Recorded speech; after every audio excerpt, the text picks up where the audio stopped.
No one ranks the most popular television programs on the planet, but if they did, one of them would have to be Top Gear. The British Automotive Show is seen by 350 million viewers in 170 countries every week, not including the clones it's inspired in Russia, Australia, and the United States.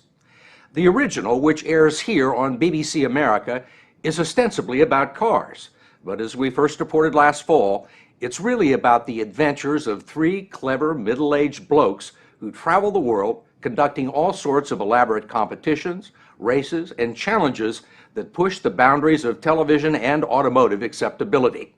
Part reality show, part buddy movie, part Monty Python. With spin-offs and merchandising, Top Gear is a billion-dollar global gold mine for the BBC, the same people who brought you I, Claudius. But you're not likely to confuse the two after you've seen this story. The story will continue in a moment.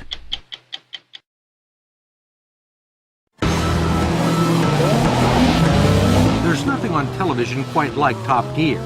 What began as a boring automotive program in the 1970s has morphed into this. That's the most amazing road I've ever seen. In this recent episode, the host took three of the world's highest performing cars on an expedition to find the best driving road in Europe, which they finally discovered in Romania. Viewers tune in to watch extravagantly filmed segments, usually involving some kind of motorized vehicle. It could be driving the smallest car ever made through the BBC's offices, or testing the toughness of long-haul trucks by smashing one through a brick wall. There's a news section, car reviews, and a talk show segment with international celebrities Cameron Diaz and Tom Cruise! who must agree to turn some laps in an underpowered Kia to demonstrate their driving prowess. Last summer, Tom Cruise nearly killed himself while clocking the season's fastest lap.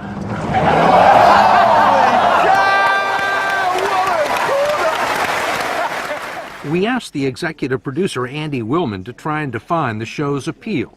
It's a journey into the male mind, which I believe is a really potentially very funny place, because, let's face it, nothing happens there.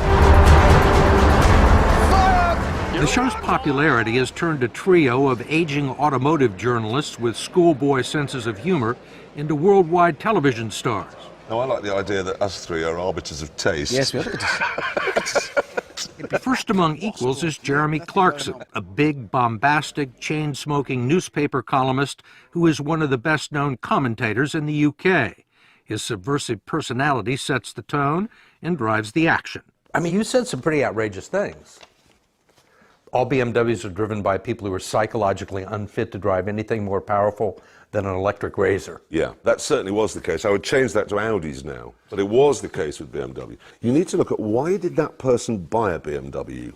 There's something about the image of the car that appeals to them. They are what my son calls winners. They like to win. I don't want to go to squash, I want to win. And there's no sense of, well, it was a good game. I want to win, and I'm going to be cross if I lost. There's always that BMW thing. What makes a good car for you? Soul. Soul, definitely soul. Something that you just think, wow, there's something about this thing. It's talking to me. It's unbelievable. Clarkson's regular foil is James May, a connoisseur of cars and superior engineering. What's the fastest you've ever driven in a car? 259.2 miles per hour. What kind of a car? Bugatti Veyron Super Sports. That was only last week. Despite this achievement, his colleagues call him Captain Slow for his pedantic, professorial bearing and absent-minded behavior. A running joke has them running into the back of whatever car he's driving. Sorry! Richard Hammond is the shortest and the youngest of the lot. He's called the hamster. He's the only one who bothers to whiten his teeth, dress stylishly, or feign sincerity when trying to explain the show. Effectively, it's three middle-aged-ish men exploring their passion for cars and how cars matter to other people. This all-male lineup strikes some as subliminally sexist, yet somehow Top Gear manages to attract a huge family audience that is 40% female. Women can look at us and go, and they can look at their partner who's got the Fritos and the drinks and a massive stomach, and they can go, "You're not so bad." Broadly speaking, the show uses cars and the people who drive them to comment on contemporary society. Take those slow-moving, road-hogging campers, which the British call caravans. Over the years, they've turned the destruction of them into an art form. I know in America it's a big deal, camping, but here really camping is just the end of the world because it always rains, and I can't see why that's a holiday. Come on everybody, we're going to go away and defecate in a bucket and live in a field in a small box and get in everybody's way on the way there. I mean, look at... Many of their segments are vaguely disguised as pieces of consumer journalism.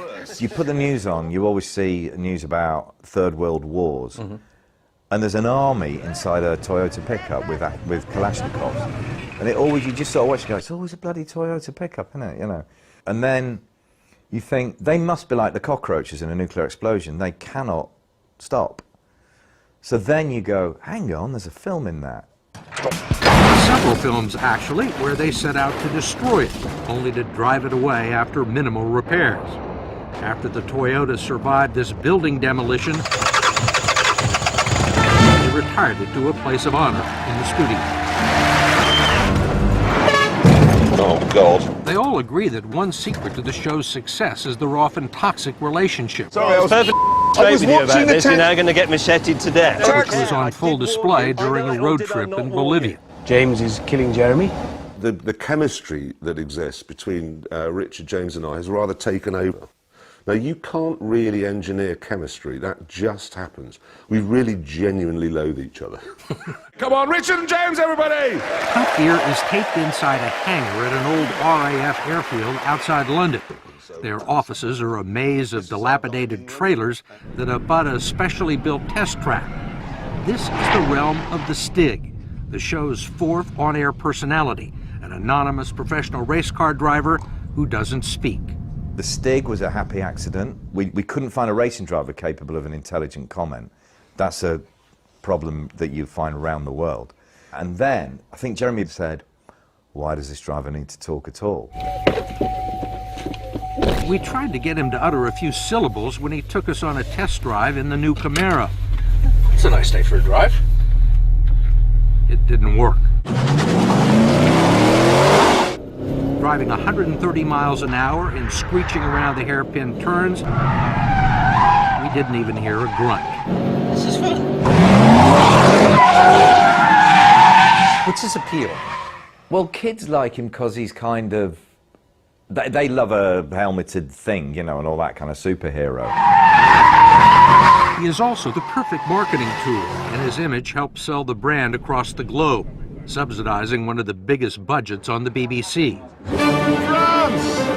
We can see France! Some of their elaborate stunts belong in the Guinness Book of World Records. They successfully crossed the English Channel in a Nissan pickup truck they converted into an amphibious car. They raced across the spine of Africa in junk heaps they bought on the local economy in Botswana. Yes! But one adventure stands above the rest. The absolute best thing we've done, North Pole, probably. No one else is going to do it, that's why. Let's go to the pole! Go. In a race to the top of the world, Hammond ran alongside a dog sled, while Clarkson, May, and the camera crew made the trip in a specially equipped 2-ton truck.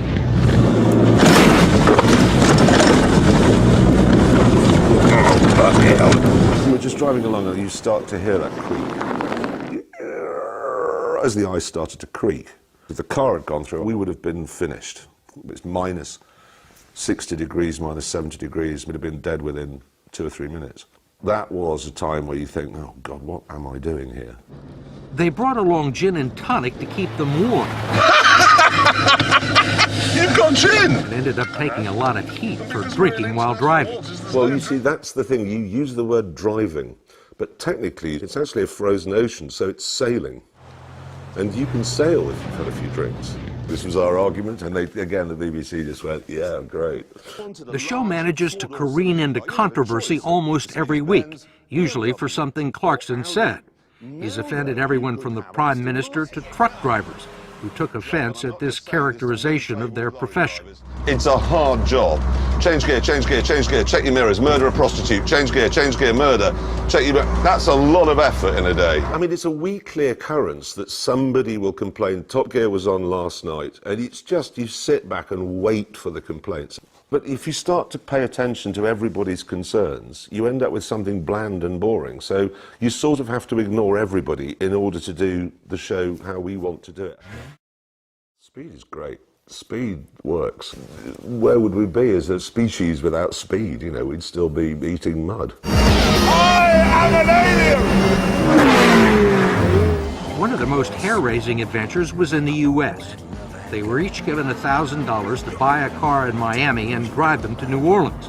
When they reached the Gulf Coast, the producers gave them a special challenge. Okay, it says here we must not be shot or arrested as we drive across the proud state of Alabama, but that we will get bonus points if we can get one of the others shot or arrested. Clarkson came up with the idea of painting slogans on each other's cars that were designed to test the limits of Southern hospitality. So I was saying, well, what would really wind them up? I mean, I'm bi and man love rules okay and country and western music is rubbish and all of the other things, Hillary for president that we wrote. Here we are, Sweet Home Alabama. Pew, pew, pew. We stopped at a gas station and a woman came out walking towards me and Jeremy. Now, are y'all gay looking to see how long it takes to get beat up in a hick town? I'm not gay, I'm married. NASCAR sucks, country and western is rubbish. Guess what? You're in a hick town, man. We're going to die now. I recognised straight away, coming from quite a rough northern town here, that it was ugly. It was going to become ugly. She said she was going to get the boys. By then, pickup trucks full of people with guns were turning up and sort of milling around. And a massive guy in the middle of the forecourt had begun a countdown from 10, 9, 8. I don't know what he was going to do when he got to 1. He was operating at the very limit of his capacity, counting backwards from 10.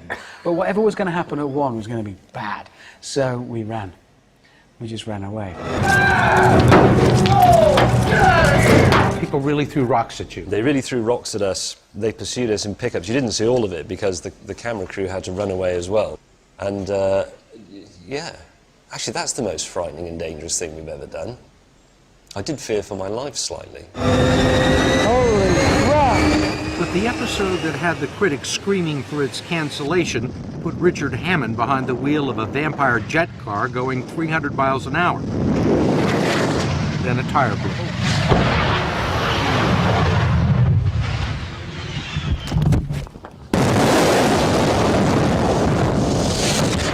It was touch and go. It was a bit touch and go. I was in a big coma. It was horrible for my wife and for my parents and my daughters.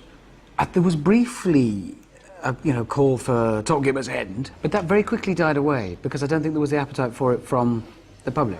Hammond eventually recovered and returned to the show 4 months later to talk about the accident.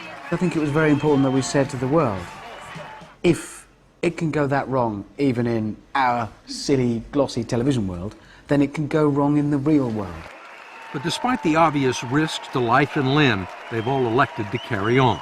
We've had this arrangement so that you'd have to announce it the following week. You know, this week, unfortunately, James May was killed making that item. And then you'd have to pause momentarily, but the next word, and we've all agreed on this, should be anyway. So you go, James May was killed, they're making that item. Anyway, the new Ford, and just move it along. So it's basically, he came, he made some noise, and now he's been killed, a bit like a housefly or a rock drummer. They just come, they make noise, and they die. And we'll do the same thing, and then we'll find somebody else who's either slow and pedantic, short and irritating, or big and bombastic to come and fill our shoes.